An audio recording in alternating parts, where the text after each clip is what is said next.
It's kind of hilarious and poetic to me that Alien is a franchise about a giant mega corporation that's hell bent on like expansion and growth at the expense of everything and everyone.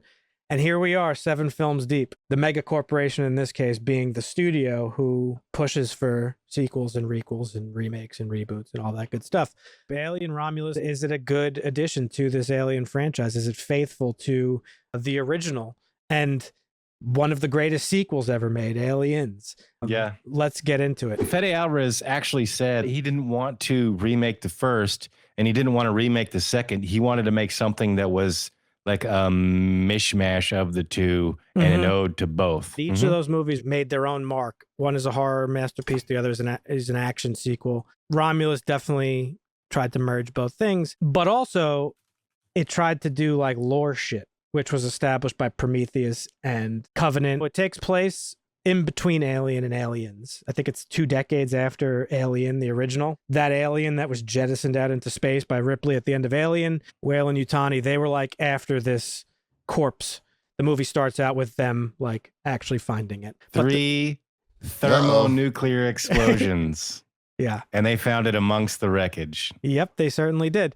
But the story proper is about our main cast of characters, Rain, Andy, Tyler, Kay, Navarro, and Bjorn, traveling to this space station to steal some cryopods so they could escape the planet that they're currently living on and go to some other place. I thought this was awesome. I actually felt like this as far as like in this universe of Alien, it was kind of giving me like Andor vibes of this like ragtag crew of people that like aren't like main characters, but like they're still like in the universe doing things. Yeah, I thought it was amazing. Andy David Johnson was like the star for me. I thought the action was good.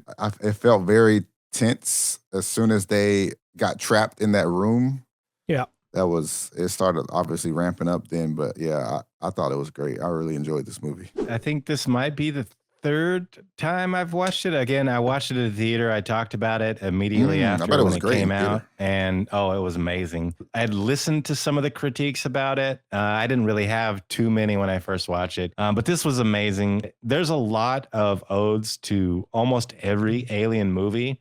If you really want to sit down and think about it, there's some callbacks to almost everything in every movie. The face huggers were done so well. That's just something that gives you that heebie-jeebie creepy vibes, and like having 30 of them chase you down and jumping around you. Yeah. I think it was an amazing movie, and I'm glad I watched it several times, and I'll probably watch it a few more. This is going to be a classic. So I agree. I really enjoyed the movie. I agree with Marvin that there's like a lot of suspense with the action. Like it's built in. It goes side by side. I didn't feel like the horror of it though, and I think it's because of what I thought was like the biggest weakness of this movie, with too much reliance on the franchise.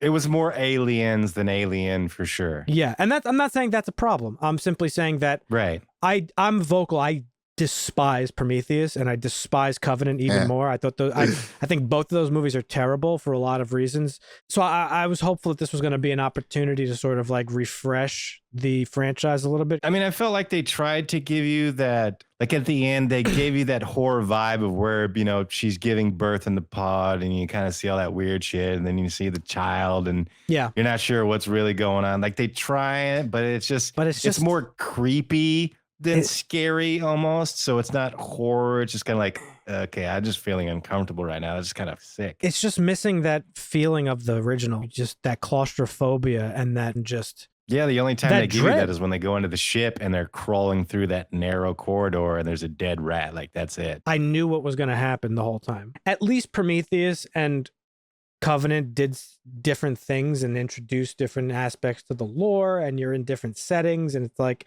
it tried to do something different. This, I just feel, was like, hey, here's a story set in this universe. It looks very similar to 2 things that you love and remember, but it didn't do anything different. I thought the acting was great, specifically David Johnson, as Marvin said, as Andy the android. He was the standout.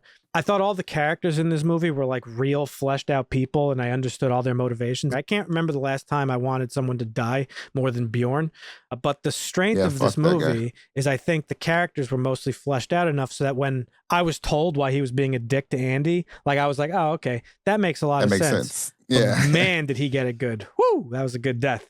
Yeah. Guy just got melted to death. Loved it. Right. That explanation was good too. His mom was like the evolution. No, the that. evolution of the alien from being so small and it goes into another cocoon. Yeah, and, because before you'd only see like the sacks of the alien getting bigger. Left now up, you see it like coming out of a cocoon type thing. That was one of the things they did good, I think. And the xenomorph engineer hybrid baby was pretty crazy to me too. That was genuinely scary and frightening. Yeah, that was crazy. I was hoping that, like Marvin said, Andor, that was like its own independent little thing. I was kind of hoping that this was going to be that, because like Alien started as like it's just smaller scale, like less big like there was like 18 million xenomorphs on that ship. Because Alien started out as like I said, I joked about it in our opening about it, but it was like it's a movie about a mega corporation trying to expand and colonize parts of space, and like the xenomorphs are just like a mild inconvenience in that expansion. But now, 7 movies in, we have all this lore and the engineers and human alien hybrids and creation itself and like the meaning of life. And trying to make the perfect human so they can mine the entirety of space and not have to worry about paying humans anymore. Yeah. Slavery. I just feel like the franchise has lost its way a little bit. Fede Alvarez, to his credit, definitely tried to take the film and make it smaller, make the lore smaller, but there is still a lot of that lore in there. He had to put some of that stuff in there. And that's where I think, for me, the movie was a little bit weak. It feels like it wants to be an aliens hybrid. Like, he didn't lie about that. Like, that is exactly what it feels like. It definitely feels that way. And then the last third of the movie is like lore and action and all this crazy stuff. There were key moments in this that weren't just little moments. They were like big plot points, beats of the film that like drive the movie. Moments that hinge on the fact that this is a franchise film. When they first introduce us to the facehuggers, the scene is kind of dragged out, and then the facehuggers come out and they're jumping on you. They're doing all the stuff facehuggers do. And it's like, okay, if you're an Alien fan, you know this is coming at some point. And they did the thing and they delivered on it. Okay, when the xenomorph is finally grown and it starts to come out of the pod, and the shot back to her reacting, and then back to it close up, and you see it's all the detail in its skin, and then back to her, and then back to it, and it's slowly revealing itself to be like, hey guys, look what it is. It's a xenomorph. I don't know, those big moments in the movie were just like, I just thought they were like too much. It's not fan service even. It's just like, hey, remember? No, that's more for, it feels like the people that have never watched Alien or Aliens. So? I think that, it's because they don't know what's necessarily coming. I don't know if I'm articulating it properly, but those reveals, just like the chest bursting, they just hung on them. Yeah. And like, they just felt like. The scenes were a little long in some instances. They just felt a little bit like, almost like stroke fests of like, we're making an Alien movie. It just didn't feel natural to me. It felt like, hey, here's the reason why you guys all showed up. Do I think they were cheap moments? No. But I do wish this movie stood on its own a little bit more instead of trying to recapture big moments from previous movies. So now my biggest problem was Rook. Don't CGI Ash into the movie. Just get a different guy to play a fucking android. Like, why did you even? It was bad CGI. It didn't look like him. Didn't really sound like him. It was unnecessary, and it was actually distracting from the movie for me. And then there's the second one. So Andy, at the end of the film, when he saves her, he says, "Get away from her, you bitch." That's Ripley's famous line from Aliens when she comes out in the mech suit. It's like one of the most famous lines in all of cinema. It's honestly one of the most egregious callbacks or something I've ever seen in a movie. It was so unnecessary, so out of character for Andy to say that. It made no sense. It's a requotable line that's famous, but you butchered it. I think it was supposed to be funny, but it wasn't really. I think it speaks to my overall issue with the movie is that it was just way too reliant on the franchise itself. It did not feel like a localized, like its own story. I did enjoy it. I hope that I'm making that clear. I enjoyed the movie very much. I did find it tense when it was supposed to be. I enjoyed the action. The acting was fantastic. The special effects in this movie were great. Oh man, yeah. The CGI was amazing. Yeah, oh yeah. The CGI was great. Fire. The practical effects when they used them were all great. I feel like we needed more of that world that they were on, because it was actually like a really cool world that they had built. That last 10 minutes of the movie when they reveal the hybrid thing, that was genuinely scary to look at.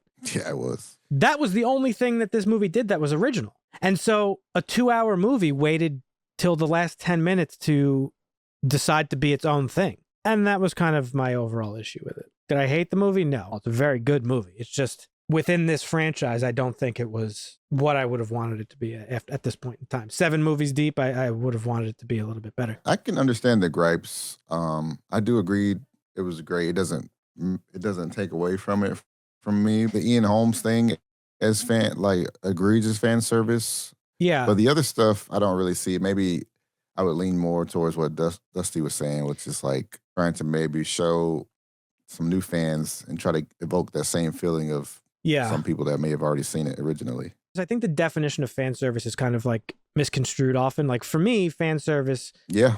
When you say fan service, I think of like, hey, we're rewarding you for being such a fan. A great example of that is like in Avengers Endgame, when Sam comes out of the portal and says, on your left.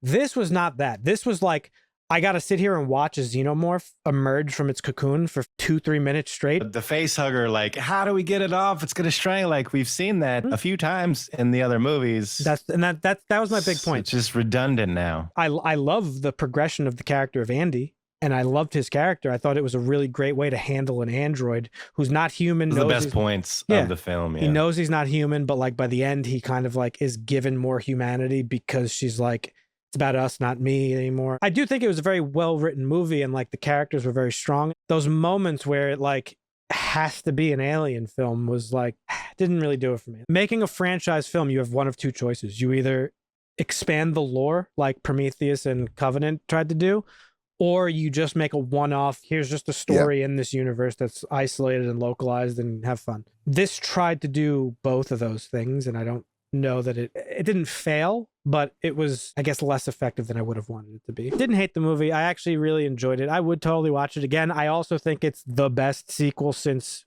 Aliens in the franchise, so that says a lot. So it's got a 7.2 on IMDb. I would give it a 7. I would give this like an 8.5. Yeah, I like this a lot. I give it a 7.5. I don't know that it's worth quite an 8, but 7.5 definitely strong. Definitely, I'll rewatch it several times. Love it. It's gonna go into the rewatchability catalog for sure. Yeah. Yep. Agreed. Not as many times as Alien or Aliens, but this is gonna be this is on. I'll watch it. Yeah, I think what dropped it a little bit for me was that I spent a lot of time just like knowing what was gonna happen next. I think. Yeah. Sure. I would like to be surprised for once in a movie, but I don't know. Maybe next week we'll see.